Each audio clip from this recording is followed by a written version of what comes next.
Hello everyone, welcome to Quantifiers. In this session, we will discuss the topic of directions and relations.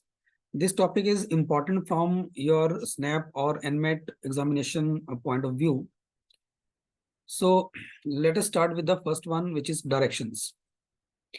देखो अब directions का जो topic है ना, this topic is very easy first of all, और but उसके लिए पहले आपको कुछ बेसिक्स के ऊपर ध्यान रखना है. सो डायरेक्शन की जब भी हम बात करते हैं, लेट्स से हम यहाँ पे डायरेक्शन ड्रॉ करें, अगर we always take this side as the north, this one as south, ये आपका ईस्ट और ये वेस्ट बनता है. सो अगर ये आपका मान लीजिए बेस पॉइंट है ओ, तो अगर ओ से आप बिल्कुल स्ट्रेट फॉरवर्ड ऊपर की तरफ जाएंगे तो नॉर्थ, बिल्कुल सीधा राइट में जाएंगे तो ईस्ट, लेफ्ट में जाएंगे वेस्ट, और नीचे की तरफ डायरेक्ट जाएंगे सीधा तो साउथ. अब मान लीजिए आपने यहां से चलना शुरू किया और मान लो कि ये ऐसे ऐसे बोल लो कि किसी कोई पर्सन है जो जो इस पोजीशन पे है. अब जो ए है ना, ये किस किस तरफ आ रहा है हमारे पास, ये बेसिकली नॉर्थ और ईस्ट के बीच में आ रहा है. तो आप ये बोलोगे कि ए की जो पोजीशन है with respect to the base position O, वो नॉर्थ ईस्ट है. तो बेसिकली आप ये कह सकते हो कि बेस के रिस्पेक्टिवली ये पूरा का पूरा जो रीजन है, यहाँ पे कहीं पे भी आप कोई पर्सन को या किसी ऑब्जेक्ट को खड़ा कर दो, तो वो सारी की सारी जो पोजीशंस होंगी वो कौन सी कंसिडर की जाएंगी as per with respect to this base, वो सारी की सारी नॉर्थ ईस्ट की पोजीशंस कंसिडर की जाएंगी. ऐसे ही कोई भी पोजीशन इस रीजन में जो आएगी, कहीं पे भी, यहाँ पे, यहाँ पे, कहीं पे भी है, that position with respect to the base position O will be considered in the north west direction. Similarly अगर कुछ भी यहाँ पे इस रीजन में कोई भी पोजीशन आप लेके चलते हो तो वो साउथ वेस्ट डायरेक्शन बनती है, और ये बनती है साउथ ईस्ट डायरेक्शन. अब यहाँ पे इसके बाद इंपॉर्टेंट क्या होता है, क्वेश्चन इस तरह से आते हैं that a person is travelling towards north, then he takes the right turn और लेफ्ट टर्न एटसेट्रा. तो अगर कुछ ऐसा आता है कि राइट की तरफ जा रहा है, लेफ्ट की तरफ जा रहा है, तो वहां पे हमें ये पता होना चाहिए कि अगर कोई नॉर्थ जा रहा है, साउथ जा रहा है, तो वो राइट लेफ्ट अगर टर्न करता है तो वो किस तरफ को मूव करना शुरू करेगा. तो अगर मान लीजिए कोई कोई पर्सन जो है वो ट्रेवल कर रहा है टुवर्ड्स नॉर्थ, अब इसको आप ऐसे सोचोगे कि जैसे अभी आप इस वीडियो को देख रहे हो और आप इस टाइम स्क्रीन पे देख रहे हो, तो अभी आपका जो राइट है वही इस पर्सन का राइट होगा, जो आपका लेफ्ट है वही इस पर्सन का लेफ्ट होगा. तो अगर कोई राइट नॉर्थ की तरफ जा रहा है और वो राइट टर्न लेता है, तो उसका राइट इस तरफ आएगा. तो राइट टर्न लेने का मतलब वो इस तरफ जाना शुरू कर देगा. और अगर वो लेफ्ट टर्न लेता है तो लेफ्ट का मतलब वो वेस्ट की तरफ जाना शुरू कर देगा. सो अगर अगर कोई पर्सन जो है वो अगर नॉर्थ जा रहा है, and if he takes the right turn then he will be moving towards east, and if he has taken the left turn then he will be start moving towards the west direction. तो ये आपको clearly पता होना चाहिए. North जा रहे हो, right turn लेते हो ईस्ट जाएंगे, लेफ्ट टर्न लेते हो तो वेस्ट जाएंगे. ऐसे ही अगर ईस्ट डायरेक्शन है, अगर कोई पर्सन इस तरफ जा रहा है टुवर्ड्स ईस्ट, इस पर्सन का राइट इस तरफ होगा.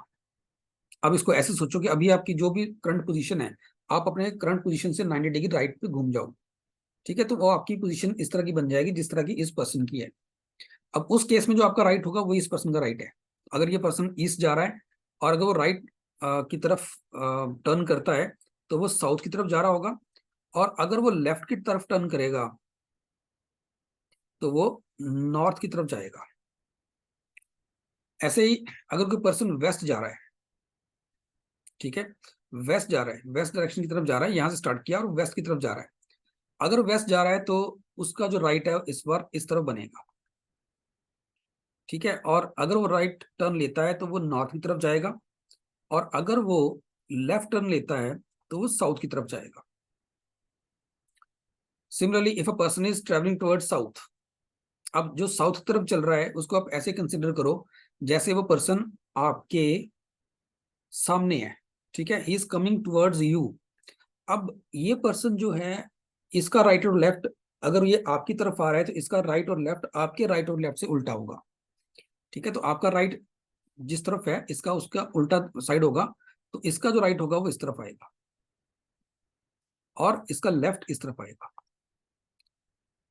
ठीक है. और अगर ये राइट टर्न लेता है तो ये वेस्ट को जाएगा, और अगर लेफ्ट टर्न लेता है तो ये ईस्ट को जाएगा. सो क्वेश्चन में यही कुछ होता है, क्वेश्चन ये मुश्किल नहीं है, क्वेश्चन ये इजी है, लेकिन आपको ये क्लियरली पता होना चाहिए, क्योंकि देखो हर क्वेश्चन के अंदर यहाँ पे डायग्राम बनेगी, जो इन्फॉर्मेशन मिलेगी उसके बेसिस पे आपको एक छोटी सी डायग्राम बनानी पड़ेगी, उस डायग्राम के बेसिस पे फिर आप क्वेश्चंस को आंसर करोगे, whether that is a single question और अ ब्लॉक ऑफ 2 और 3 क्वेश्चंस।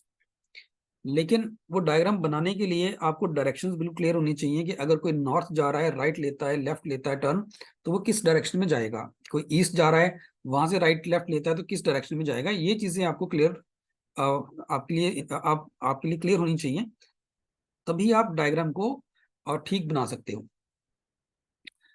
अ, अब मान लीजिए हम एक एग्जांपल लेते हैं यहाँ पे। मैं कहता हूँ कि कोई पर्सन है, ठीक है, वो ए पोजीशन से स्टार्ट करता है and he is moving towards से नॉर्थ, तो वो नॉर्थ की तरफ जा रहा है एंड आफ्टर ट्रेवलिंग से 10 metres he takes the left turn. अब वो नॉर्थ जा रहा था, तो अगर लेफ्ट टर्न लेगा तो वो इस तरफ जाएगा। और मान लीजिए कि after travelling for 15 metres he reaches the point B, या पहले मान लो ये पॉइंट बी है, बी से उसने लेफ्ट टर्न लिया, ही रीचेज सम पॉइंट सी। अब सी पे आके उसने मान लो फिर से राइट टर्न लिया। अब अगर सी पे खड़ा है वो और यहाँ से राइट टर्न लेगा तो राइट ऊपर की तरफ जाएगा, ठीक है, तो राइट ऊपर की तरफ है, मान लीजिए उसने और 5 मीटर मूव किया, और उसके बाद अब क्योंकि उसने सी से राइट टर्न लिया था तो वो नॉर्थ जा रहा है। अब नॉर्थ पहुंच के लेट से again he takes the right turn, so right turn लेगा तो अगेन ईस्ट की तरफ जाएगा एंड ही ट्रेवल्स 4 से 25 मीटर्स। मान लो ये पॉइंट डी है and he travels for 25 metres and reaches at some point E. अब यहाँ पे क्वेश्चन 4 तरह के बन सकते हैं।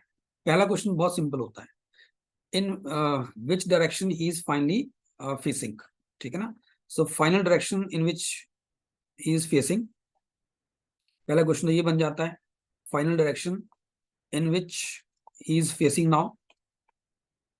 ऑब्वियसली अब किस तरफ जा रहा है वो, फेसिंग या moving, in final direction in which he is moving, ऐसे लिख लो ज्यादा बेटर है। तो किस तरफ जा रहा है इस टाइम पे वो, तो आप देख रहे हो कि अगर वो इस तरफ जा रहा है so this is the east direction, इसका आंसर तो बन जाता है ईस्ट। तो ये पहला क्वेश्चन बनता है कि उसकी फाइनल डायरेक्शन किस तरफ को है। सेकंड हो सकता है इसमें क्वेश्चन के what is his final position with respect to the initial one, what is his final position with respect to initial position, कि इनिशियल के रिस्पेक्टिवली फाइनल पोजीशन कौन सी है। अब देखो फाइनल ये है, इनिशियल ये है, तो अगर हम यहाँ पे ध्यान से देखें तो उसकी जो फाइनल पोजीशन है, अगर मैं यहाँ पे जाऊं तो इधर को नॉर्थ आ रहा है और इधर को आ रहा है ईस्ट, ठीक है, तो ये नॉर्थ और ईस्ट के बीच में है, तो इसका जो आंसर आना चाहिए it should be north east. Third question बनता है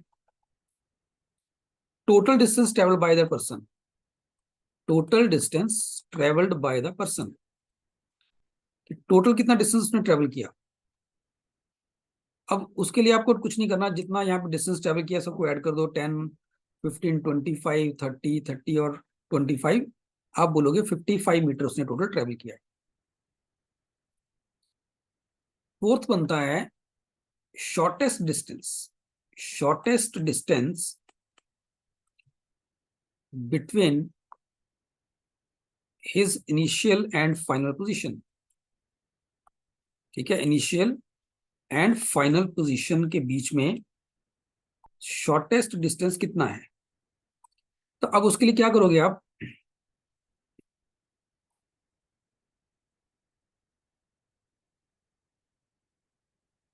उसके लिए आपने क्या करना है, आपने इसकी इनिशियल और फाइनल पोजीशन को ज्वाइन कर देना है, ठीक है। आपको ये और यहाँ पे आपको एक राइट एंगल ट्रायंगल बनानी है। बेसिकली अगर इसी को अगर हम यहाँ पे एक्सटेंड करते हैं यहाँ तक, तो लेट से ये पॉइंट आपका आता है एफ, ठीक है, तो आप ये देखोगे कि आपको ए ई डिस्टेंस निकालना है, और आपको अगर ए ई डिस्टेंस निकालना है तो उसके लिए आपको एक राइट एंगल ट्रायंगल बनानी पड़ेगी। वो राइट एंगल ट्रायंगल कौन सी बन रही है, ट्रायंगल ए एफ ई। अब इसमें देखो ए एफ कितना हो सकता है, what is the distance A F, A F जो है that is A B plus B F, ठीक है ना। अब मुझे पता था, मैंने शुरू में लिखा था कि ए बी डिस्टेंस जो है वो 10 मीटर है, तो ये 10 है। बी एफ कितना होगा, बी एफ उतना ही होगा जितना ये सी डी है, ठीक है ना, कि स्ट्रेट लाइन में चल रहे हैं, तो जितना डिस्टेंस CD है उतना BF होगा, तो ये 5 होगा, तो ये बन गया आपके पास 10 + 5 15 मीटर्स। तो AF डिस्टेंस आपका पूरा बन गया 15 मीटर्स। अब चाहिए FE डिस्टेंस। FE कितना होगा, देखो पूरा DE कितना है, पूरा DE जो है, ऐसे लिखो DE माइनस DF आपका FE डिस्टेंस बनेगा। DE मुझे पता है 25 है, ये DF कितना होगा, DF उतना ही होगा जितना आपके पास ये CB डिस्टेंस होगा, है ना, जितना DF है उतना ही ये CB है, विच इज 15। इसका मतलब ये डिस्टेंस बन गया आपके पास 10 मीटर्स।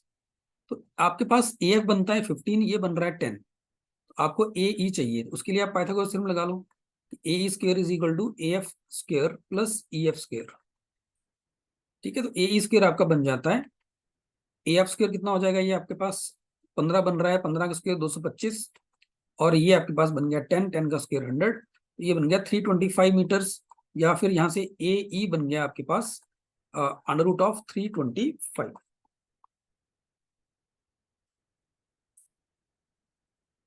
ठीक है, और ये आई थिंक 25 × 13 होता है, तो ये आप 5√13 भी बोल सकते हो अगर मैं गलत नहीं हूं तो।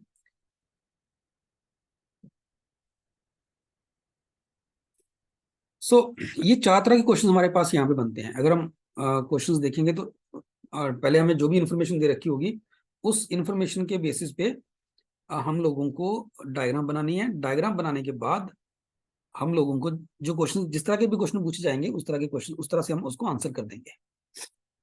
मेनली ये 4 तरह के क्वेश्चन है, बाकी बीच में कुछ भी छोटा मोटा पूछ सकते हैं। बट इंपॉर्टेंट यहाँ पे क्या है, इंपॉर्टेंट यही है कि आपको सबसे पहले डायरेक्शन बिल्कुल क्लियर हो, ठीक है, और कि राइट लेफ्ट मुड़ने के बाद कहाँ जाते हैं, कहाँ जाएंगे। एंड सेकेंडली जो डायग्राम आप बना रहे हो, ठीक है, एक चीज और ध्यान रखना है, जो डायग्राम बना रहे हो थोड़ा स्केल पे भी होनी चाहिए। वो स्केल पे होने का मतलब ये है कि जैसे देखो, मैंने अगर यहाँ पे 10 मीटर का डिस्टेंस, AB डिस्टेंस अगर 10 मीटर मैंने इतना रखा है ना, तो आप ये नोटिस करोगे कि 15 मीटर मैंने कोशिश की है थोड़ा सा उससे बड़ा रखने की। ठीक है ना, ऐसा नहीं कि 10 मीटर मैंने इतना रख लिया, ये 10 मीटर रख लिया मैंने, और 15 मीटर मैंने ये रख लिया इतना सा, जो लेंथ वाइज 10 से छोटा है। इससे क्या होता है, हमारी फाइनल डायरेक्शन कई बार गलत हो जाती है। तो स्केलिंग का ध्यान जरूर रखना है। अगर आपने 10 मीटर लेंथ एक स्पेसिफाई कर दी कि इतनी लेंथ 10 है, अगर आपको 15 रखना है तो आप कोशिश करो कि उसको थोड़ा सा 10 से बड़ा ही रखो। ठीक है, और आगे 5 मीटर मैंने जो था वो 10 से छोटा रखा है। ठीक है, इससे अदरवाइज अगर आप ये ध्यान नहीं देंगे तो हो सकता है जो पर्सन ईस्ट की तरफ एंड करना चाहिए उसको, वो इनिशियल पोजीशन के वेस्ट में एंड कर जाए। वो बहुत कॉमन सी मिस्टेक हो जाती है वहां पे। ठीक है, तो सबसे पहले आपको डायग्राम बनानी है। डायग्राम अगर आपने ठीक बना दी तो आपने आधा काम कर दिया। Now let's see the questions. It says Sajal walks 20 meters towards south, then turns to the right and start walking straight till he completes another 20 meters.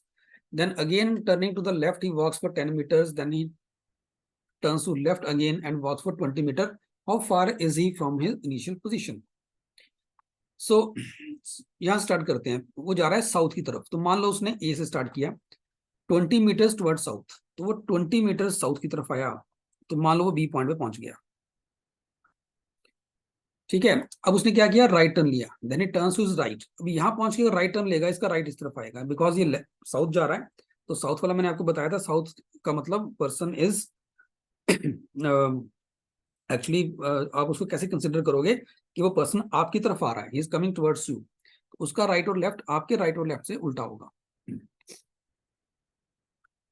So 20 metre आने के बाद he turns to the right and starts walking straight till he completes and the 20 metre. तो right turn करने का मतलब है waste की तरफ जाएगा और 20 मीटर और कवर करेगा। मान लीजिए C पॉइंट पे आ गया। अब यहां से उसने क्या किया, he turns to the left. अब यहाँ से वो लेफ्ट टर्न कर रहा है, अगर वेस्ट जा रहा है तो उसका राइट इस तरफ होगा, ठीक है, और उसका लेफ्ट इस तरफ होगा। तो उसने लेफ्ट की तरफ टर्न किया फॉर 10 मीटर्स, तो वो 10 मीटर्स और नीचे आया, अगेन वो साउथ जा रहा है। ठीक है, then he turns to the left. अब साउथ जा रहा है तो लेफ्ट उसका इस तरफ आएगा एंड वॉक्स फॉर 20 मीटर्स। अब अगेन वो 20 मीटर चल रहा है तो यहां तक आएगा। अब आपको ध्यान ये रखना कि क्योंकि आपने सीबी डिस्टेंस को 20 माना है, तो अगर ये डिस्टेंस भी 20 है तो उसकी जो ये फाइनल पोजीशन डी होगी ना, this will be directly below the point B, ये बी के बिल्कुल नीचे होगी। बिकॉज अगर सी भी 20 है और ये भी पॉइंट, ये भी डिस्टेंस अगर 20 आ रहा है, तो बी और डी अलाइंड होंगे, ठीक है, एक ही लाइन में होंगे ये, और डी बी के बिल्कुल नीचे आएगा। Now question says how far is he from the initial position? तो इनिशियल पोजीशन मतलब ए और डी में डिस्टेंस कितना है। अब देखो यहाँ पे ये जो पॉइंट है, मान लीजिए इसको आप ई बोलते हो, तो सी और ई में डिस्टेंस 10 मीटर्स का है, तो इसका मतलब डी और बी में डिस्टेंस भी 10 मीटर्स का होगा। तो ए डी का डिस्टेंस कितना हो जाएगा टोटल, यहाँ से लेके यहाँ तक 20 मीटर चल रहा है, आगे 10 मीटर चल रहा है, तो टोटल बन गया 30 metres. So answer 2 will be the right answer.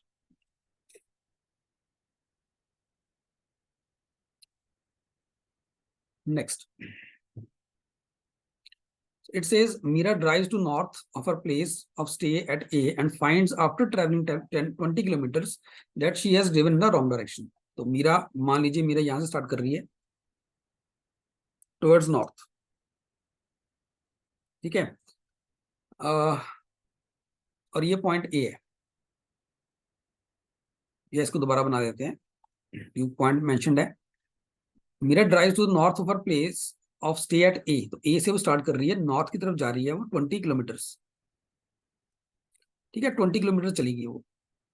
After traveling 20 kilometers, she realized that she has driven in the wrong direction. She takes the right turn now. अगर वो नॉर्थ जा रही है, राइट टर्न लेगी, तो वो ऑब्वियसली इस तरफ जाएगी। एंड ट्रेवल्स फॉर 5 किलोमीटर्स, इस तरफ वो 5 किलोमीटर जाती है।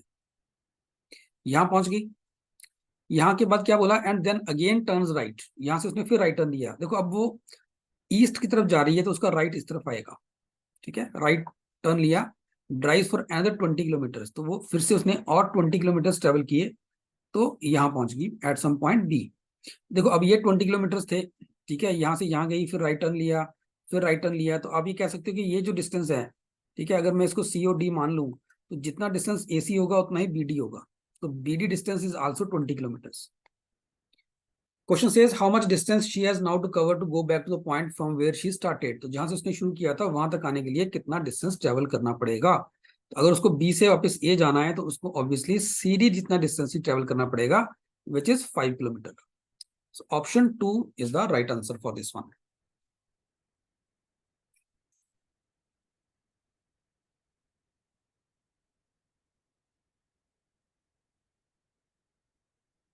Next it says Rohit walks east for 15 kilometers and then right turns right and walks for 10 kilometers.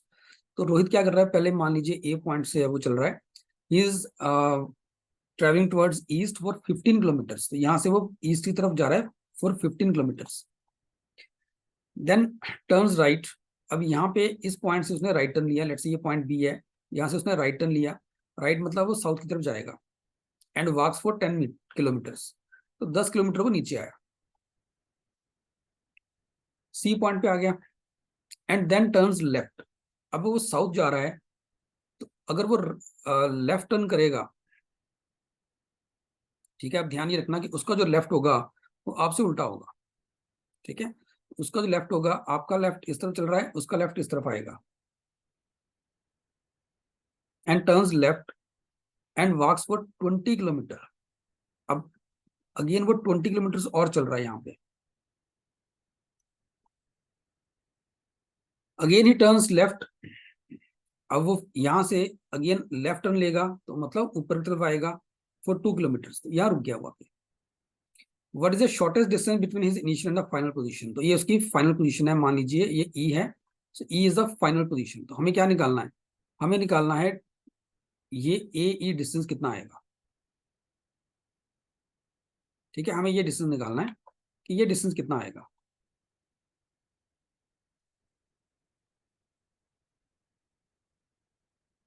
अब इसके लिए हम क्या करेंगे, इसके लिए हम यहाँ पे राइट एंगल ट्रायंगल कंस्ट्रक्ट करेंगे, ठीक है, तो हमने बी को यहाँ पे एक्सटेंड कर दिया यहाँ तक, और इसको यहाँ पे ई तक एक्सटेंड कर दिया,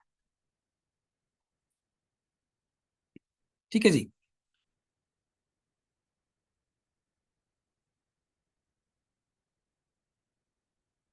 मान लीजिए ये पॉइंट एफ है, अब ये जो एफ पॉइंट होगा, अगर अब मैं यहाँ पे ट्रायंगल कौन सा देखूंगा, हमें क्या बोला गया, शॉर्टेस्ट डिस्टेंस, तो हमें ए की डिस्टेंस निकालना है, तो ये यहाँ पे राइट एंगल बना दिया आपने, ठीक है। आपके पास ए एफ ई जो है that is a right angle triangle, और अगर आपको ए ई डिस्टेंस निकालना है तो आप पाइथागोरस का यूज कर सकते हो। A E is A E square is equal to A F square plus E F square, ठीक है। अब ये जो आपके पास ए एफ आ रहा है वो कितना आ रहा है, देखो ए से लेके बी का डिस्टेंस 15 किलोमीटर का है, ये 20 किलोमीटर का है, तो टोटल मैं कह सकता हूँ यहाँ से ये भी 20 किलोमीटर होगा, तो टोटल कितना बन गया, टोटल बन गया ये 35, तो ये बन गया 35 का स्क्वायर प्लस ई एफ कितना होगा, देखो एफ डी जो है वो बी सी के बराबर होगा विच इज 10, तो ये 10 है, ठीक है। और ये में 2 दे रखा है, तो ये बाकी जो बचेगा ये 8 बचेगा। बीसी डिस्टेंस और एफ डी डिस्टेंस बराबर होंगे, बीसी 10 किलोमीटर है तो एफ डी भी 10 होगा, ईडी हमें दे रखा है 2 किलोमीटर, तो बाकी बच गया 8 किलोमीटर, तो ई एफ जो है वो 8 किलोमीटर होगा, तो 8 का स्क्वायर हो जाएगा, ठीक है। अब ये मेरे पास बन गया 1225 प्लस 64, ठीक है, और ये बन जाएगा 1289, तो ए स्क्वायर मेरे पास बन गया 1289, तो ए कितना हो जाएगा इसका अंडर रूट ऑफ 1289 इतने किलोमीटर्स, ठीक है। जितना भी बाकी ऑप्शन में दे रखा होगा वो उसके अकॉर्डिंग आप आंसर मार्क कर दोगे, but for the time being आप ये बोलोगे कि answer is 1289 kilometres, under root of 1289 kilometres, ठीक है। तो ये इनके बीच का शॉर्टेस्ट डिस्टेंस रहेगा।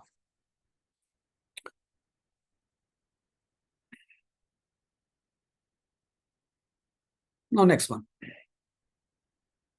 It says Rahul starts to walk from for 5 meters to his east from some point A, then takes the right turn and walks for 10 meters, then again takes the right turn and walks for 3 meters, then again takes the left turn। so ये बहुत कुछ यहाँ पे दे रखा है, ये काम करते हैं साथ साथ में बनाते जाएंगे, क्योंकि जब आप बनाओगे तो क्लैरिटी होगी।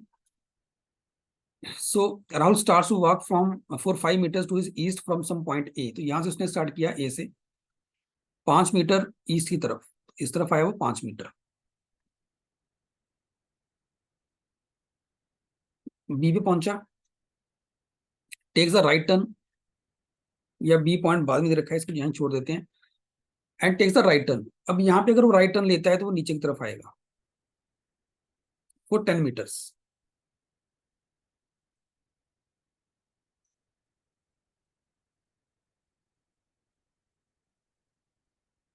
And takes the right turn. अब यहां से अगर राइट टर्न लेता है तो वो आपके उल्टे राइट होएगा, यहाँ पे तो वो इस तरफ आएगा, and takes the right turn and walks for 3 metres, तो वो 3 मीटर जाएगा इस तरफ को। Again takes the left turn, यहां से फिर से वो लेफ्ट टर्न लेता है, अब इस तरफ जा रहा है, लेफ्ट टर्न लेगा तो वो नीचे की तरफ आएगा, and walks for 7 metres to reach the point B, तो यहाँ से नीचे की तरफ आएगा 7 मीटर्स, तो वो बी पॉइंट पे पहुंच गया, यहाँ की बी पॉइंट पहुंच गया 7 मीटर्स पे। Manish starts walking for 7 meters to his south from point C, then takes the left turn and walks for 4 meters to reach point B। अब ध्यान रखना मनीष कहाँ से स्टार्ट कर रहा है, मनीष कहीं किसी पॉइंट से स्टार्ट कर रहा है सी पॉइंट से, और 7 मीटर साउथ पे जाने के बाद वो लेफ्ट टर्न लेके 4 मीटर फिर वो बी तक पहुंचता है, ठीक है। अब यहाँ पे एक चीज इसका मतलब ये है कि जो सी पॉइंट है, बेसिकली एक चीज नोटिस यहाँ पे करने वाली ये है कि मनीष जो है सी से स्टार्ट करके साउथ की तरफ जाता है 7 मीटर्स, और फिर 4 मीटर लेफ्ट टर्न करके बी पहुंच रहा है, तो वो बेसिकली अगर हम साउथ की तरफ जा रहे होंगे तो लेफ्ट हमारा इस तरफ होगा, तो वो इस तरफ आके फिर बी पे पहुंच रहा है, तो उसकी जो पोजीशन होगी कुछ इस तरह से होगी उसकी, कि यहाँ तक आया वो, ठीक है, और यहाँ से उसने लेफ्ट टर्न लिया और बी पे आ गया, ये 4 है, ठीक है, और ये 7 है, ये थोड़ा सा इसको यहाँ लेके आते हैं, ये 7 और ये 4 है, तो ये सी हो गया, ठीक है। मान लो ये कोई पॉइंट बीच में आ गया डी, या डी बाद में दे रखा है, इसको छोड़ दो, डी क्वेश्चन में दे रखा है, ठीक है। अब देखो ये 7 था तो ये भी 7 है, अब हुआ क्या, मनीष ने यहां से स्टार्ट किया 7 मीटर साउथ में गया, फिर उसका उसने क्या किया, then he take the left turn, तो उसने इस तरफ को गया वो, एंड 4 मीटर जाने के बाद वो बी पे पहुंच गया। ठीक है, तो पोजीशन कुछ ऐसे है। अब यहाँ पे देखो, अगर मैं इनको ज्वाइन करता हूँ ऐसे, तो कहने से कि ये जो डिस्टेंस होगा ये वाला, ये भी 4 होगा। अगर मान लीजिए मैं यहाँ से एक परपेंडिकुलर ड्रॉप कर दूं ऐसे, अगर ये 5 है, ये 3, तो यहाँ से लेके, पहली बात यहाँ से लेके यहाँ तक सारा सारा 5 होगा, जिसमें से अगर ये 3 है तो ये बाकी 2 बचेगा, ये 2 है, और क्योंकि ये पूरा का पूरा जो था ये 4 मीटर बन रहा है, तो अगर ये 2 है तो ये बाकी ये भी 2 होगा। ठीक है, अब देखते हैं आगे जरूरत किसकी पड़ती है। Now question says if point D is 2 meter to the west of B, then what is the distance between A and D? अब B जो है, D जो है वो B के वेस्ट में है 2 मीटर्स, तो D is west of B, तो B के वेस्ट में यहाँ कहीं है वो D। ठीक है, अब ध्यान रखना क्योंकि अब ये आपने यहाँ पे परपेंडिकुलर ड्रॉप किया हुआ A से यहाँ पे। ठीक है, और तभी आप ये कह सकते हो कि ये आपका टोटल 5 मीटर बनता है, जिसमें से ये 3 है तो ये 2 होगा। इसका मतलब अगर इसी लाइन को आप आगे एक्सटेंड करते हो यहाँ पे, तो अगर ये 2 किलोमीटर है या 2 मीटर है तो ये भी 2 मीटर बनेगा। ठीक है ना, तो अब इसका इसका मतलब ये हो गया कि ये ए और डी जो है ये इस तरह से अलाइंड है कि डी ए के एग्जैक्टली साउथ में है, D is in the exact south of A. तो हमें यही पूछा गया है कि ए डी का डिस्टेंस कितना है। अब क्योंकि ये डिस्टेंस 10 था तो ये भी 10 होगा, 10 ये हो जाएगा, और क्योंकि अब ये डिस्टेंस यहाँ से लेके यहाँ तक का या फिर यहाँ से लेके यहाँ तक का डिस्टेंस अगर 7 है तो ये भी 7 हो जाएगा। तो 10 + 7, 10 मीटर ये हो गया यहाँ तक, और 7 मीटर हो गया यहाँ से लेके यहाँ तक, तो total 10 + 7, answer will be 17 metres. तो अगर पॉइंट डी जो है वो बी के वेस्ट में है 2 metres, then distance between A and D would be 17 metres.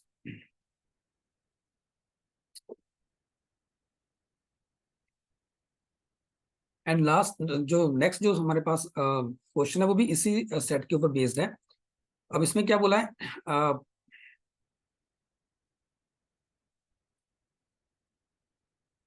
हाँ जी, ये क्वेश्चन कह रहा है कि if point E is 17 metre to the north of point B, point E is 17 metre to the north of point B, B के north में 7 metres, मतलब ये जो पॉइंट है ये पॉइंट आपका ई है, this point is E.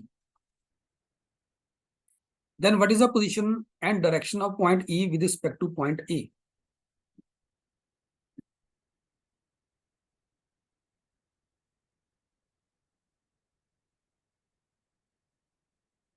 17 metre, not 7 metre, my mistake.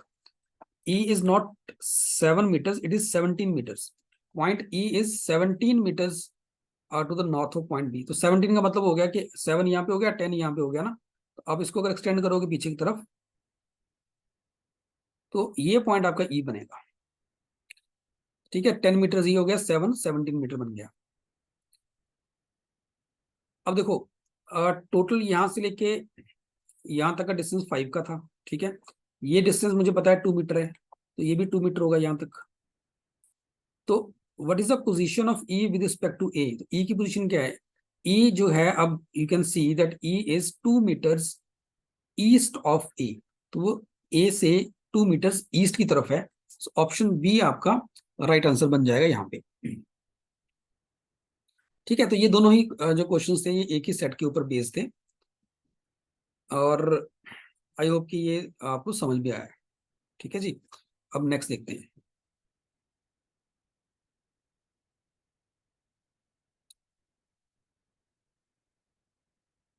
It says Manoj starts running from point A and runs 15 kilometers towards south. A से स्टार्ट कर रहा है वो 15 किलोमीटर टुवर्ड साउथ। ठीक है, 15 किलोमीटर साउथ की तरफ आ गया वो। ही टेक्स द लेफ्ट टर्न, अब वो लेफ्ट टर्न लेगा तो लेफ्ट आपका उल्टा चलेगा तो वो इस तरफ जाएगा, and runs for 20 kilometres. Now he runs 9 kilometre after taking a right turn, अब इस तरफ जा रहा है तो राइट नीचे की तरफ आएगा, तो 9 किलोमीटर गया। He finally takes the right turn, अगर अब राइट लेता है तो फिर वो उसका राइट साउथ जा रहा है ना, उसका राइट इस तरफ आएगा। He finally takes a right turn and runs for 20 kilometers. अब राइट मतलब इस तरफ आएगा, वापस 20 किलोमीटर आएगा यहाँ तक। अब ध्यान रखना क्योंकि ये डिस्टेंस 20 था और ये भी 20 है, तो ये जो पॉइंट होगा ये बिल्कुल इसके एग्जैक्ट साउथ में आएगा। And stops at point B.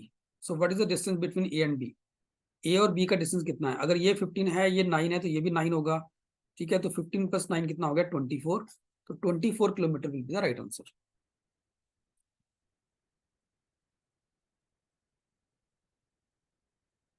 ठीक है, तो डायग्राम्स बनाना यहाँ पे बहुत इंपॉर्टेंट है। अगर आपने डायग्राम्स ठीक बना दी ना, तो फिर क्वेश्चंस गलत नहीं होते हैं।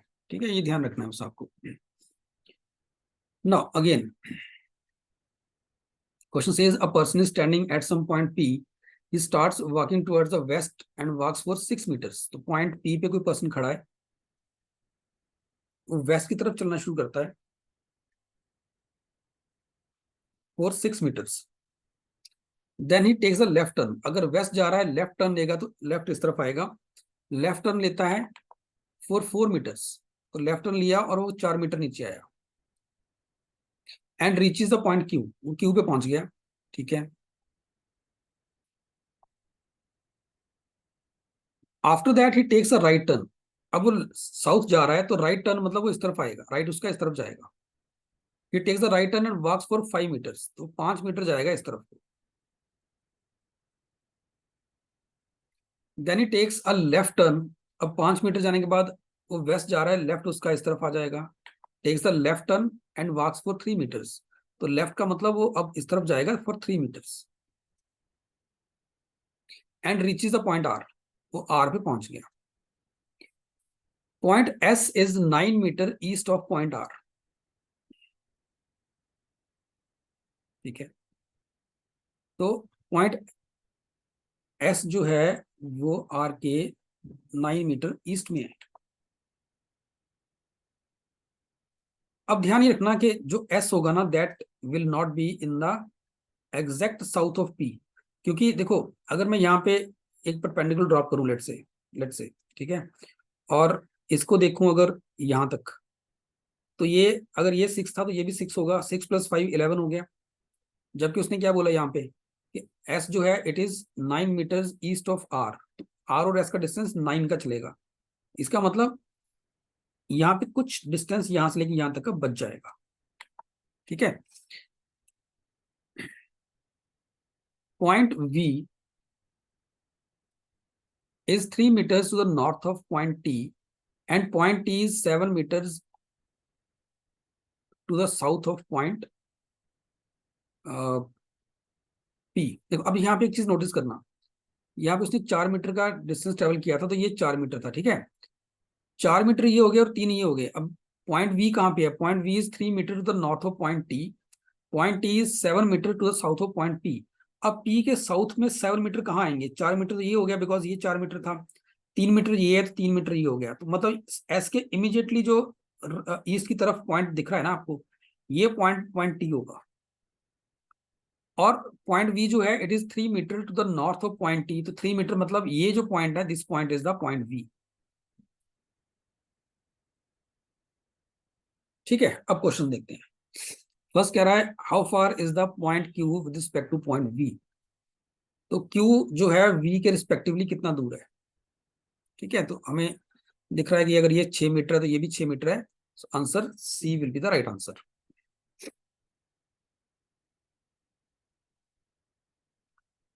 और नेक्स्ट क्वेश्चन भी इसी के ऊपर बेस्ड है। It says in which the following directions is point T with respect to the point R. तो हमें पता है आर और एस सेम लाइन में चल रहे हैं। एस जो है वो आर के ईस्ट में है।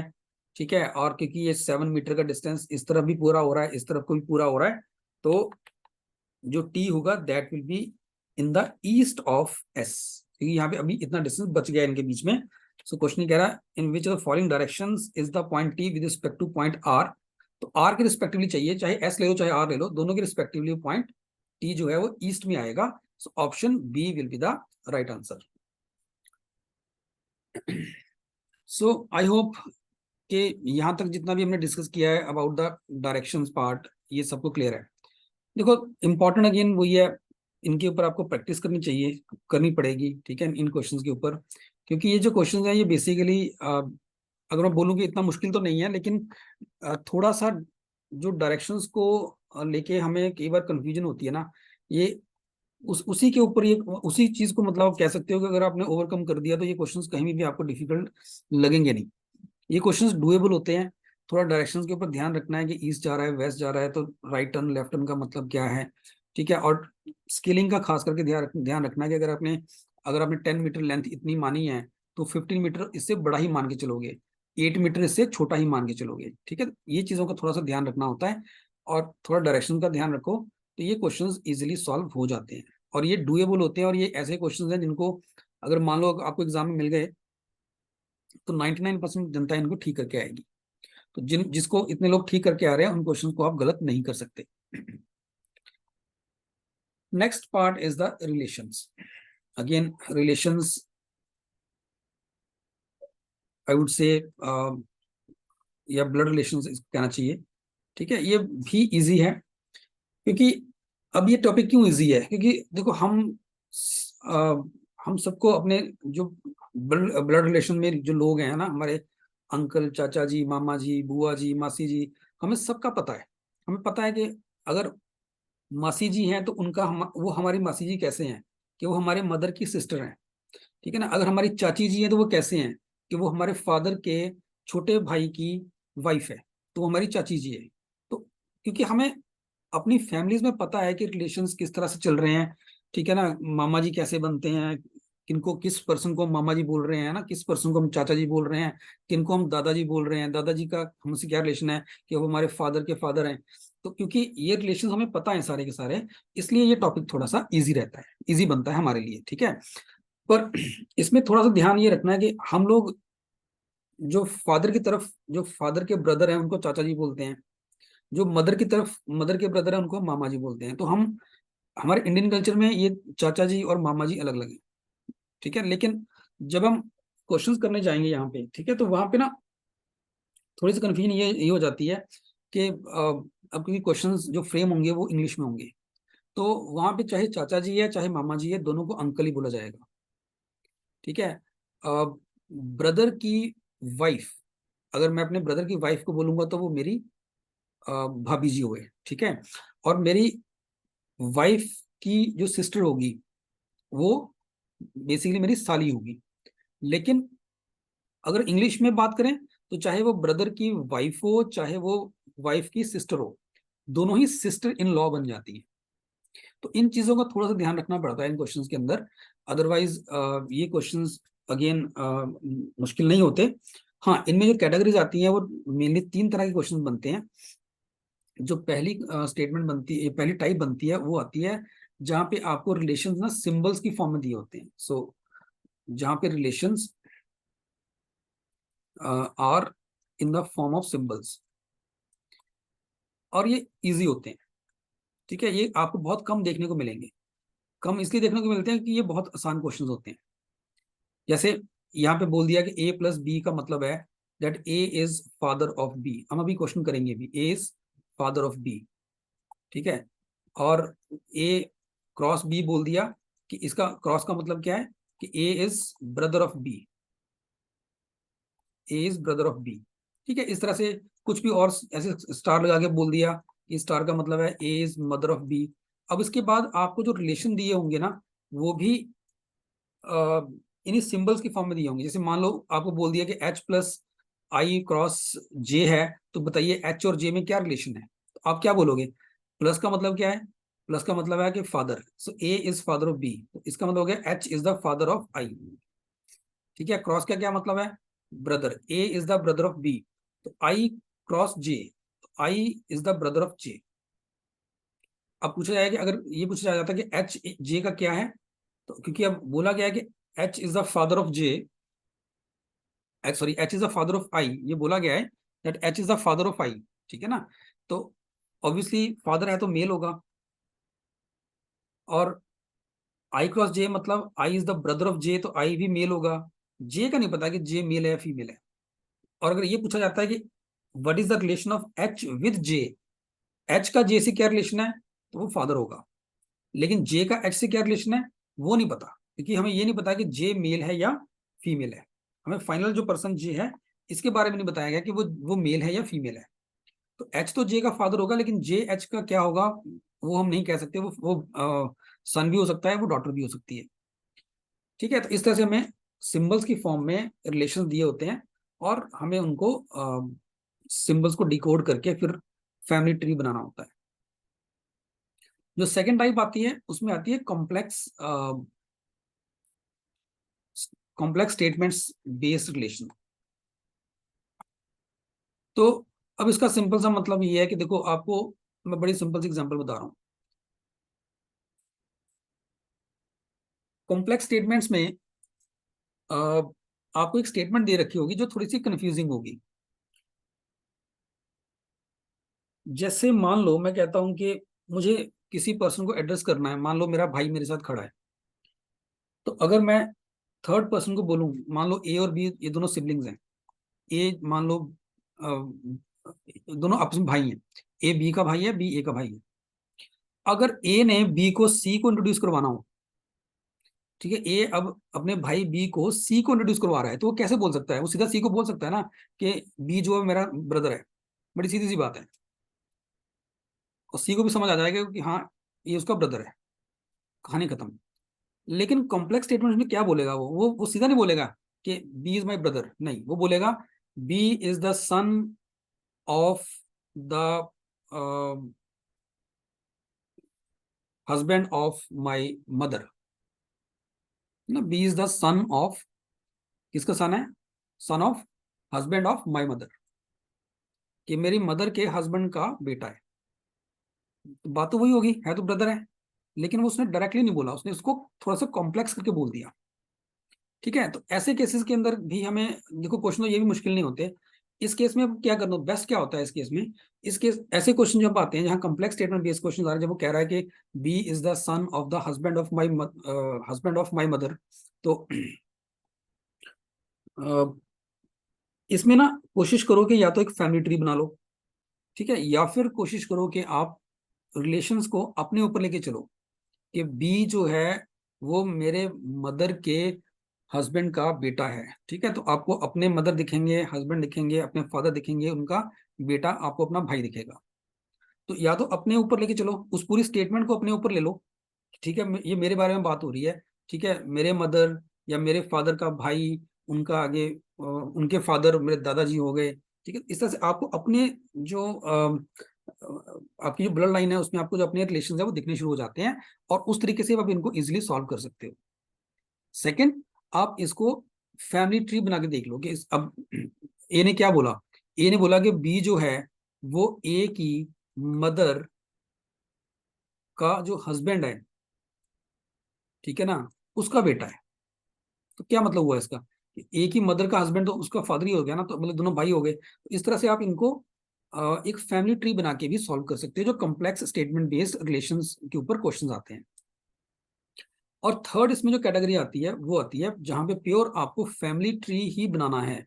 मतलब उसमें क्या होगा, आपको एक फैमिली के कुछ लोगों की इंफॉर्मेशन दे रखी होगी। उसमें सिंगल जनरेशन की भी हो सकती है, उसमें दो जनरेशन की इंफॉर्मेशन भी हो सकती है, उसमें तीन जनरेशन की इंफॉर्मेशन भी हो सकती है।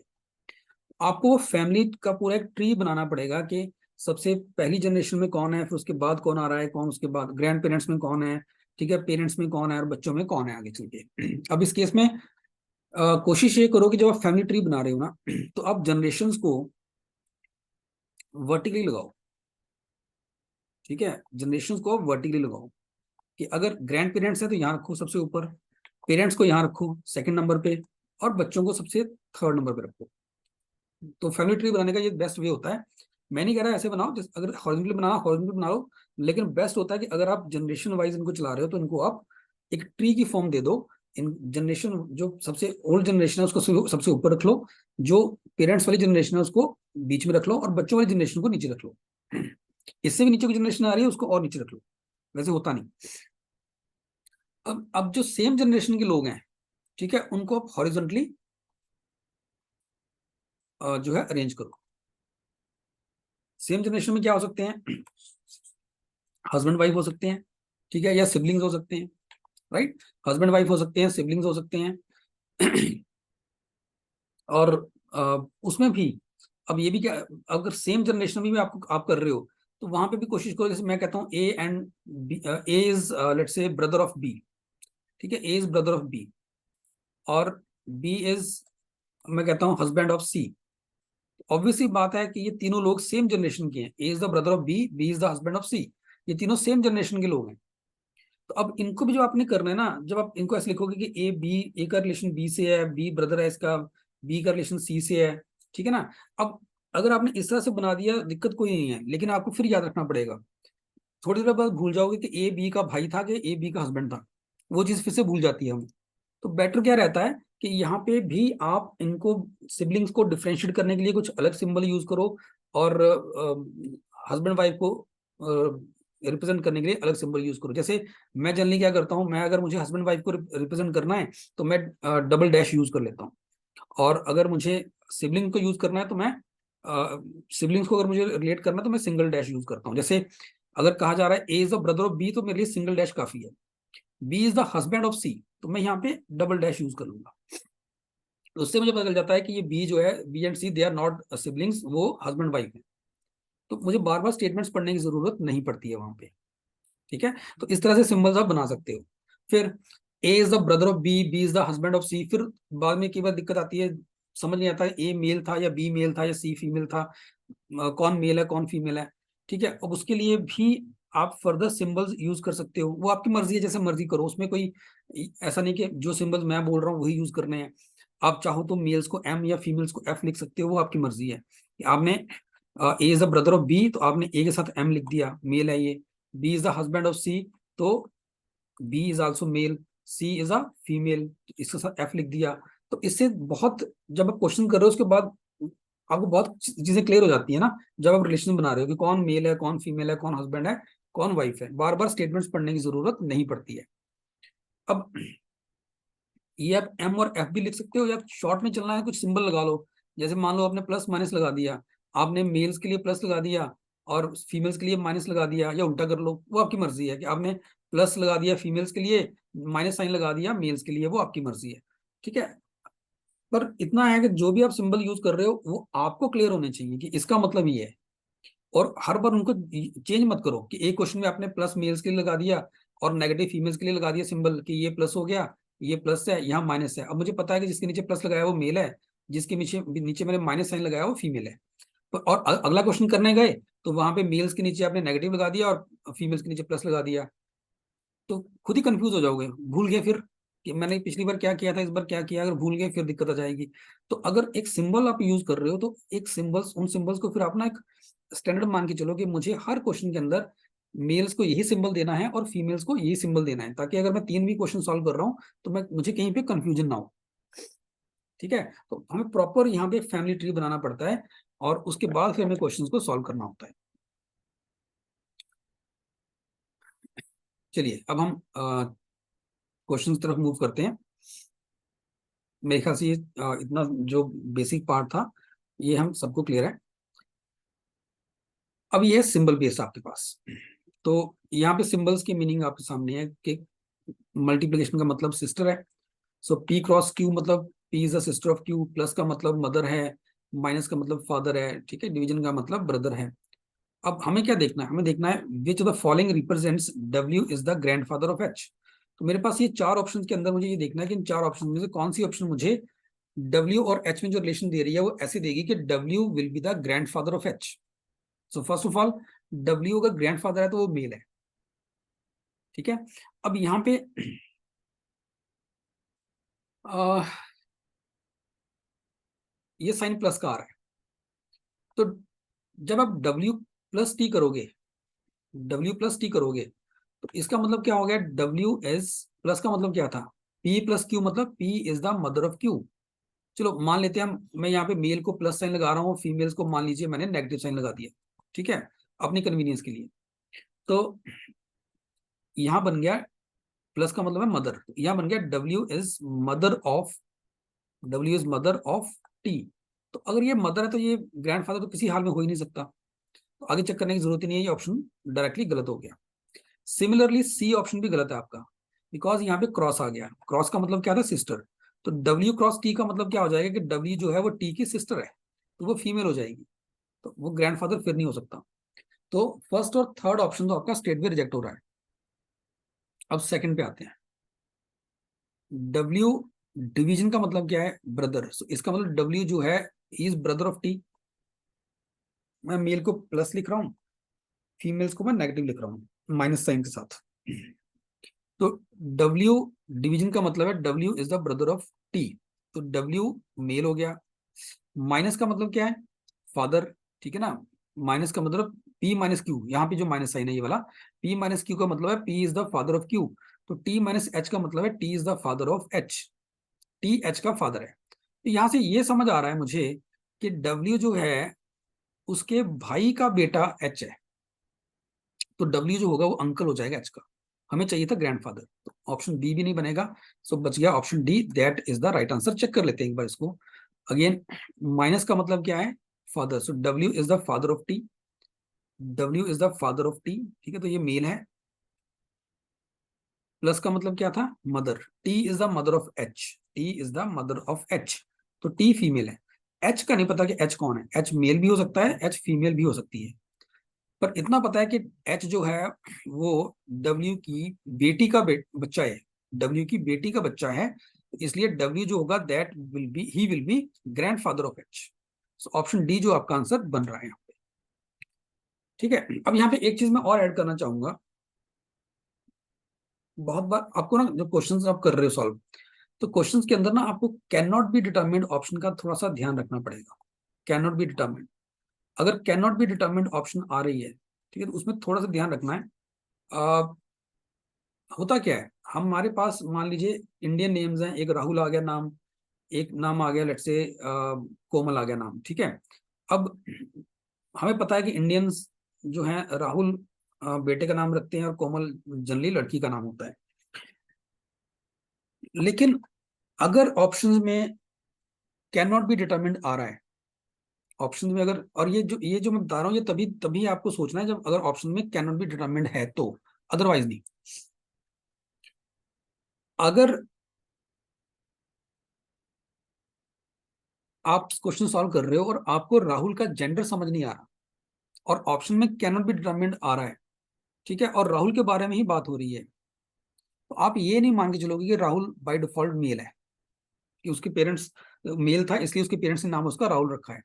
ठीक है, अगर ऑप्शंस में कैन नॉट बी डिटरमिन्ड एक ऑप्शन आ रही है और किसी पर्सन का नाम लेट से राहुल है और उसी के ऊपर आंसर बन रहा है कि, और आपको ये समझ नहीं आ रहा है कि राहुल मेल है या फीमेल है, ठीक है, तो आप उसको बाय डिफॉल्ट मेल मान के नहीं चलोगे क्योंकि मेल्स का नाम राहुल होता है।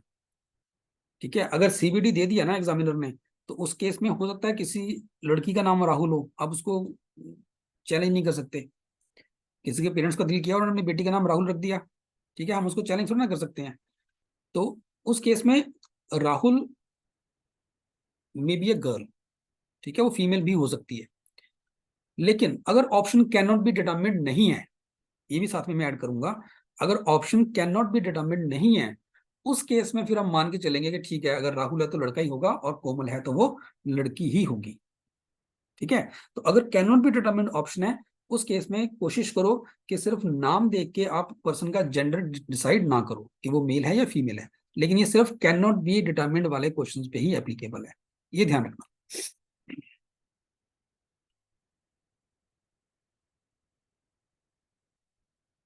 अगेन इस क्वेश्चन के अंदर क्या बोला गया है? P cross Q means P is sister of Q, plus का मतलब मदर है, माइनस का मतलब फादर है। Now which of following, again मैं यहाँ पे मैं थ्रू आउट क्या करूंगा कि जो मेल्स होंगे उनको मैं ऐसे प्लस ब्रैकेट में, और फीमेल्स होंगी तो उनको मैं ऐसे माइनस से रिप्रेजेंट करूंगा रेदर देन एम एफ लिखने के। It says which of following represents R, R is the uncle of M. R is the uncle of M. चलो देखते हैं। M cross T, M division T है, sorry पहले first option में division का मतलब क्या है? ब्रदर। So, इसका मतलब हो गया M is the brother of T. M is the brother of T, और माइनस का मतलब है फादर, तो T is the father of R. T is the father of are.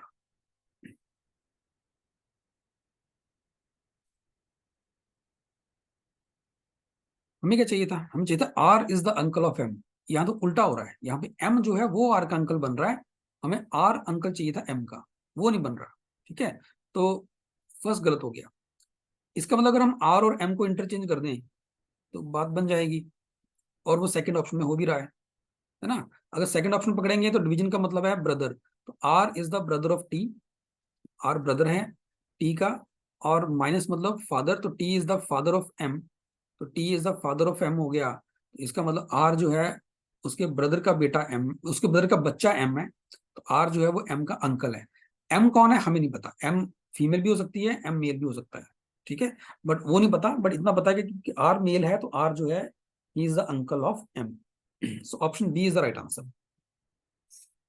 इस तरह के क्वेश्चन बनते हैं जहां पे आपके पास सिंबल्स होंगे, आपके पास सिंबल्स की फॉर्म में आपको जब रिलेशन दे रखे हैं, और ये मुश्किल नहीं होते, ठीक है, सिंबल्स हैं, आप सिंबल्स के साथ फैमिली ट्री बड़ी इजीली बना सकते हो, और क्वेश्चंस को करना इनमें मुश्किल नहीं होता, इसीलिए ये क्वेश्चन बहुत कम देखने को मिलते हैं, क्योंकि ये सबसे, अगर तीनों कैटेगरी जो मैंने पहले शुरू में बताई है आपको, कॉम्प्लेक्स स्टेटमेंट बेस्ड, ये सिंबल बेस्ड और फैमिली ट्री, अगर तीनों तीनों कैटेगरीज में सबसे इजी रखूं मैं, तो ये वाले क्वेश्चन हैं। शायद इसलिए क्वेश्चंस पेपर में बहुत कम देखने को मिलते हैं, बट ये कैटेगरी है जो आपको पता होनी चाहिए। नेक्स्ट, यहाँ पे कह रहा है pointing towards a photograph, a person tales his friend she is the grand daughter of the Elder brother of my father. Now ये कॉम्प्लेक्स स्टेटमेंट बना दी ना उसने। ऑप्शन देखो, ऑप्शन में नीस भी आ रही है, सिस्टर भी आ रही है, आंट भी आ रही है, सिस्टर इन लॉ भी आ रही है, तो वो सीधे सीधे बोल सकता था ना कि मेरी ये नीस है, या मेरी सिस्टर है, या मेरी आंट है, कुछ भी बोल सकता था, उसने सीधा नहीं बोला, ठीक है, उसने स्टेटमेंट को घुमा के बोला। तो ये कॉम्प्लेक्स स्टेटमेंट बेस्ड क्वेश्चंस हैं, या तो इनको अपने ऊपर लेके चलोगे, जो पर्सन है वो आप खुद हो, या जिसके बारे में बात कर रहे हैं वो आप हो, ठीक है ना, जैसे मर्जी लेके चलो, या फिर यहाँ पे भी छोटा सा फैमिली ट्री बना लो।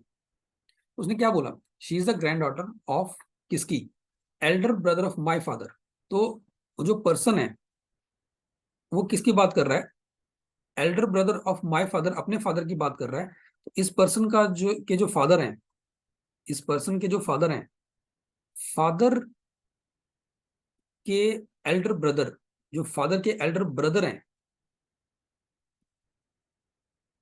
उनकी वो ग्रैंड डॉटर है। तो जिस लड़की की बात कर रहा है, that girl is the grand daughter of elder brother of this man's father. ये पर्सन मैंने किसको लिखा है, जो पॉइंट कर रहा है फोटोग्राफ की तरफ, जो पर्सन ये बोल रहा है कि इसके फादर के एल्डर ब्रदर की ग्रैंड डॉटर, मतलब बीच में एक रिलेशन और आएगा, ठीक है, वो ये गर्ल है। तो एल्डर ब्रदर जो ये वाले हैं, इनका आगे यहाँ पे बच्चा सन भी हो सकता है, या डॉटर भी हो सकती है, उसकी फर्दर ये डॉटर जो है उसकी बात हो रही है। Now question says how is that girl in the photograph is related to this man, ये लड़की का इस पर्सन से क्या रिलेशन है, ठीक है, तो ऑब्वियसली अगर आप देखोगे तो ये जहाँ पे जो भी ये पर्सन बन रहा है ना, ये सन या डॉटर जो भी है, क्योंकि ये आपस में दोनों ब्रदर्स हैं, ठीक है, तो ये दोनों आपस में क्या होंगे, कजन होंगे, चाहे सन यहाँ पे चाहे मेल हो चाहे फीमेल हो, ये आपस में कजन होंगे। तो कजन की बेटी जो होगी वो नीस होगी, ठीक है ना, कजन की जो बेटी होगी वो इस पर्सन की नीस लगेगी। So option one will be the right answer. Now let's see the next one.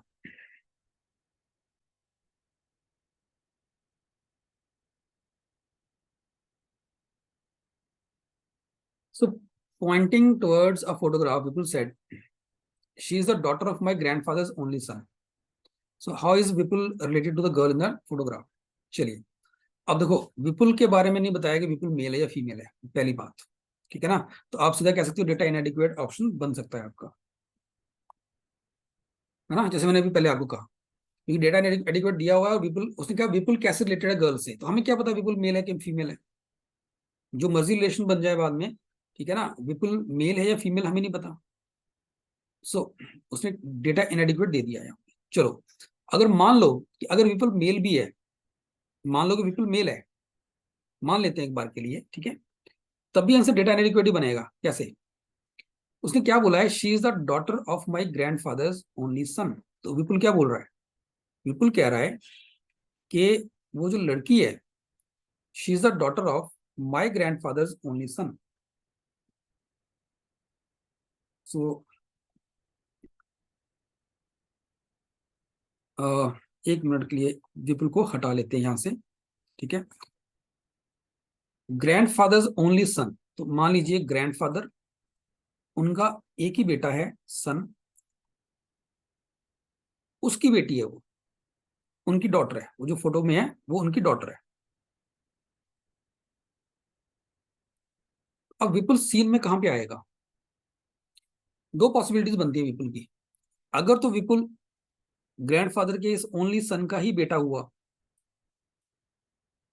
फिर तो विपुल और ये लड़की जो है दोनों सेम ही फादर के बच्चे हैं, तो ये विपुल इसका भाई हो जाएगा, तो ऑप्शन 2 बन जाएगा आपका, ठीक है।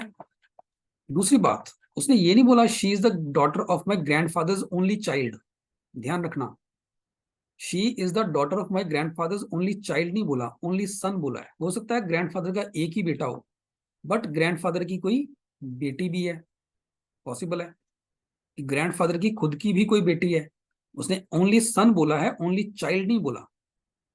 तो हो सकता है ग्रैंडफादर की कोई एक ही बेटा है, उसकी ये बेटी है, और लेकिन ग्रैंडफादर की खुद की एक बेटी है जिसका बेटा विपुल है, ये भी पॉसिबल है। अब इस केस में विपुल जो होगा वो इस लड़की का कजन बन जाएगा, ठीक है। तो ब्रदर, जब जब हम ब्रदर की बात करते हैं, ब्रदर का मतलब होता है रियल ब्रदर, ठीक है, कजन मतलब कजन। अब इस केस में वो कजन बन जाएगा, तो आंसर थर्ड भी बन सकता है। So, इन अगर दोनों केसेस को लेके चलूं मैं, तो I would again mark data inadequate as my final answer, ठीक है। वो सीधा दिख भी रहा है कि विपुल जो है वो बताया नहीं है कि मेल है या फीमेल है, तो वहां से भी कह सकते हो डेटा एनएडिक्वेट है। बट अब मैं ये यहाँ पे जरूर ऐड करूंगा कि एग्जामिनर को पता है, तो अगर एग्जामिनर आपको इस लाइन पे इस तरीके से सोचने के लिए बोलता है ना, तो वो बताएगा यहाँ पे कि विपुल मेल है, वो पहले बता देगा ऊपर कि विपुल मेल है। चलिए नेक्स्ट देखते हैं हम।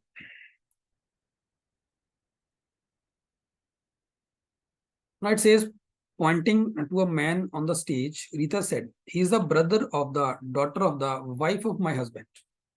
How is the man on stage is related to Rita? चलो, बड़ी अजीब सी स्टेटमेंट दे रखी है उसने, brother of the daughter of, Rita ने क्या बोला, ही is the brother of daughter of wife of my husband. ये रीता बोल रही है, वाइफ ऑफ माई हस्बैंड कौन हो गया? अगर रीता बोल रही है दैट वाइफ, रीता खुद बोल रही है वाइफ ऑफ माई हस्बैंड, सो रीता कह रही है वाइफ ऑफ माई हस्बैंड, ठीक है ना। तो वो वाइफ कौन है? वो वाइफ रीता खुद होगी, वो वाइफ रीता खुद हो गई, ठीक है। और मैन क्या हुआ? मैन जो है वो उस वाइफ के की डॉटर का बेटा है, is the brother of daughter of that wife. वो वाइफ तो खुद रीता हो गई ना, तो उस वाइफ रीता के की जो डॉटर है उसका वो भाई है, मतलब वो रीता का क्या हो गया? बेटा हो जाएगा। और क्वेश्चन ये कह रहा है how is the man the stage related to Rita, तो वो रीता का बेटा है, ठीक है। ब्रदर ऑफ द, किसका ब्रदर है वो? डॉटर का, किसकी डॉटर का? वाइफ ऑफ माई हस्बैंड, तो वाइफ ऑफ माई हस्बैंड तो रीता खुद ही होगी ना, उसकी बेटी का भाई, तो वो रीता का बेटा ही बनेगा, ठीक है। तो ये कॉम्प्लेक्स स्टेटमेंट्स हैं, और ये डायग्राम बनाने की जरूरत नहीं है। अगर आप इसको थोड़ा सा इंफॉर्मेशन को अपने ऊपर लेके चलो, अपने अपने ऊपर सोच के देखो कि अगर हमारे साथ ये सिचुएशन आती है तो कौन कौन हमारे सामने आएगा, ठीक है। अपने ऊपर रिलेशन लेके देखो।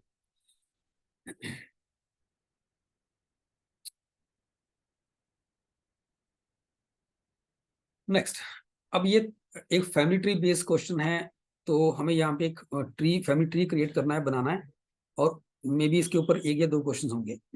तो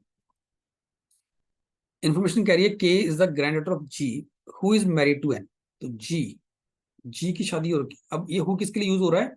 जी के लिए, ठीक है ना। K is the grand daughter of G who is married to N, G जो है वो एन से मैरिड है, तो जी की शादी हो रखी है एन से, और जी की ग्रैंड डॉटर है के, तो बीच में एक जनरेशन और आएगी। मैरिड यहाँ पे क्योंकि मैरिज हो रखी है तो मैं इसको डबल डैश से रिप्रेजेंट करूंगा, और बीच में एक जनरेशन आएगी, उसको छोड़ के यहाँ पे एन आ गया, यहाँ पे के आ गया, के is the grand daughter. Again मैं यहाँ पे जो मेल्स होंगे उनको लेट्स से प्लस के साथ डिनोट कर दूंगा, और जो फीमेल्स होंगी उनको मैं यहाँ पे माइनस से डिनोट कर दूंगा, जस्ट अपनी अंडरस्टैंडिंग के लिए, ठीक है। Next, B is the brother in law of G. अब ध्यान रखना यहाँ पे ना, मुझे अभी तक ये नहीं पता कि जी और एन में मेल या फीमेल कौन है, ये ध्यान रखना। K is the grand daughter of G who is married to N, but मुझे ये नहीं पता कि जी और एन में मेल कौन है और फीमेल कौन है, ये अभी तक नहीं पता हमें, इतना ध्यान रखना। जी इज मैरिड टू एन का मतलब ये नहीं कि जी मेल है, जी फीमेल भी हो सकती है, बाद में देखते हैं इसको। B is the brother in law of G, अगर बी जी का ब्रदर इन लॉ है तो वो ऑब्वियसली एन का सिबलिंग होगा, चाहे वो एन मेल है या फीमेल है, जैसे मर्जी है, ठीक है। वो इसका एन का सिबलिंग होगा। B is the brother in law, तो ये मेल है। So B is the brother in law of G, G का ब्रदर इन लॉ है तो एन का ब्रदर होगा। अब अगेन हु किसके लिए यूज हुआ है ये, B is the brother in law of G who has two daughters, तो जी हैज टू डॉटर्स, तो जी की दो डॉटर्स हैं, तो एक डॉटर तो जी की यहाँ आ जाएगी और एक डॉटर यहाँ आ जाएगी, ठीक है। Who has two daughters but no son, तो जी की दो ही डॉटर्स हैं, बेटा उसका कोई नहीं है। C is cousin of E and brother of K, तो सी और के ये दोनों सिबलिंग्स हैं, ठीक है। सी और K, C is the cousin of E, brother of K, तो के का ब्रदर है सी, और ये कजन है ई का। अब देखो, जो भी पर्सन यहाँ, जो डॉटर यहाँ पे है ना, उसके बच्चे के और सी हैं, तो क्योंकि जी के दो डॉटर्स हैं, बेटा कोई नहीं है, तो जी की सेकंड डॉटर यहाँ आएगी, उस सेकंड डॉटर का बच्चा होगा ई, ठीक है ना, उस सेकंड डॉटर का बच्चा होगा E. C is the cousin of E, तो C male, C cousin of E and brother of K, brother है तो इसलिए प्लस लगा दिया मैंने। Next, F and L are sons in law of N, obviously जो बच्चे जी के हैं वो एन के भी हैं, तो F and L are son in laws of N, तो इनमें से एक ग्रुप, ये बच्चों का ग्रुप, और ये बच्चा जो है ये एक एफ का होगा और एक एल का होगा, ठीक है। L has two daughters and one son, L has two daughters and one son, ठीक है। F has one son and one daughter, one son and one daughter मतलब ये बच्चे एफ के हो जाएंगे, ठीक है। और एफ सन इन लॉ है तो एफ प्लस यहाँ आ जाएगा, इसकी वाइफ यहाँ आएगी, जो भी होगी, ठीक है। H and I are daughters of O, अब H and I they are daughters of O, और एल की दो डॉटर्स हैं, इसका मतलब जो एल होगा, ये सेकंड सन इन लॉ, उसकी वाइफ ये रहेगी, ठीक है। और इसकी टू डॉटर्स और वन सन है, टू डॉटर्स और वन सन में एच एंड आई, ये भी डॉटर्स है ना, ये ओ की डॉटर्स हैं, इसका मतलब ओ यहाँ आएगी, क्योंकि ओ की भी दो डॉटर्स आ रही हैं और एल की भी दो डॉटर्स हैं, इसका मतलब एल और O they are married to each other, तो ओ इज द फीमेल, ठीक है, O is the female.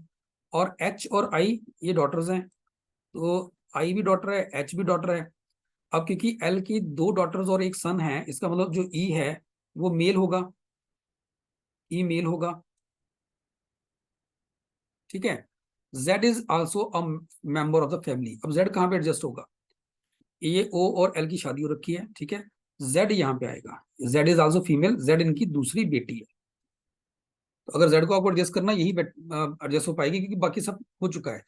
L की दो डॉटर्स और एक सन यहाँ पे कंप्लीट हो चुका है, ठीक है। ओ की दो डॉटर्स हैं वो यहाँ आ चुकी हैं, एफ का एक सन और डॉटर है वो यहाँ आ चुका है, बाकी सब फैमिली मेंबर्स अरेंज्ड हैं, सिर्फ जेड की बात हो रही है, Z is also family member, तो जेड जो होगा वो एफ का, जेड जो है वो एफ की वाइफ होगी, ठीक है। तो ये हमने इस इंफॉर्मेशन के बेसिस पे ये पूरा का पूरा फैमिली ट्री बना दिया। अब हम क्वेश्चन देखते हैं यहाँ पे। So first is how is O related to C, how is O related to C. देखो ओ और जेड ये दोनों सिस्टर्स हैं, ये दोनों सिबलिंग्स हैं, ये दोनों सिस्टर्स हैं, और सी जो है वो जेड का बेटा है, तो ओ जो है वो सी की आंट होएगी, ठीक है। तो ऑप्शन बी आपका आंसर बन जाएगा. So O is, how is O related to C? So O will be the aunt of सी.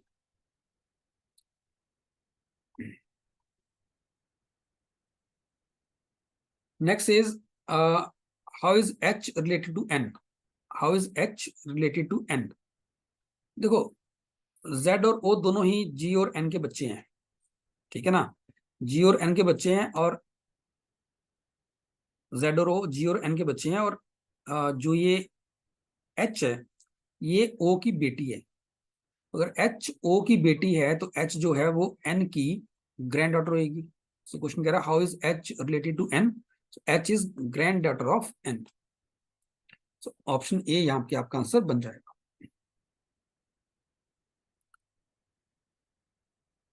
चलिए नेक्स्ट देखते हैं. आई होप कि ये फैमिली ट्री आपको सबको समझ आया था. नेक्स्ट इज अगेन ये फैमिली ट्री है, इसके अंदर भी कह रहा है in a family there are 6 members A B C D E and F. A and B are married couple. So A और बी ये कपल है. A being the male member, so B female होएगी. D is the only son of C who is the brother of A. तो A का brother है C, ठीक है ना. D is the only son of C. D is the only son of C who is the brother of A. तो C भी male है. D is the only son, ठीक है जी. E is the sister of D. E जो है वो D की सिस्टर है, तो ई भी सी की बेटी है. B is the daughter in law of F whose husband died. B is the daughter in law of F whose husband has died. इसका एफ खुद फीमेल है, ठीक है. तो ये हमने, उसने पहले बोला कि 6 मेंबर है फैमिली के अंदर, A B C D E F. तो हमने सबको अरेंज कर दिया, A B C D E F सबको अरेंज कर दिया. Question is asking about how many male members are there in the family. तो हम क्लियरली देख सकते हैं ए सी और D they are the male members, B E F are the females. So male members कितने हैं? There are 3 male members. Option 3 आपका answer बन जाएगा.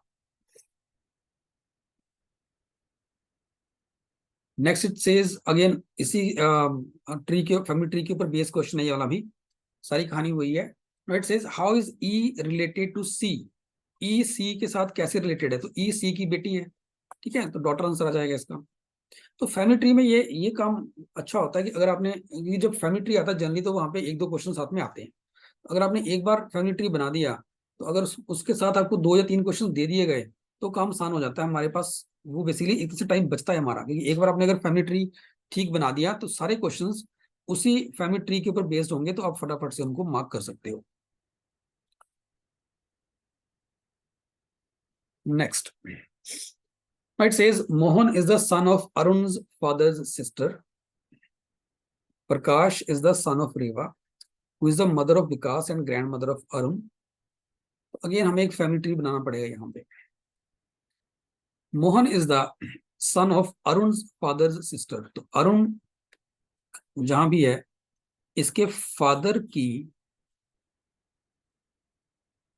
इसके फादर जो भी इसके फादर होंगे, ठीक है. चलो इस प्लेस को भी मैं वेकेंट रखता हूं.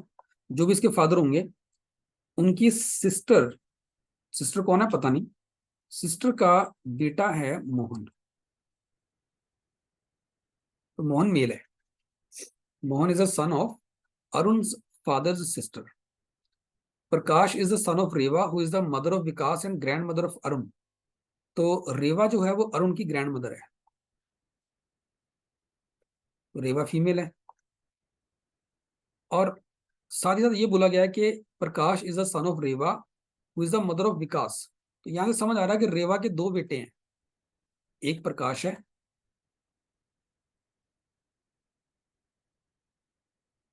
ठीक है, एक प्रकाश है.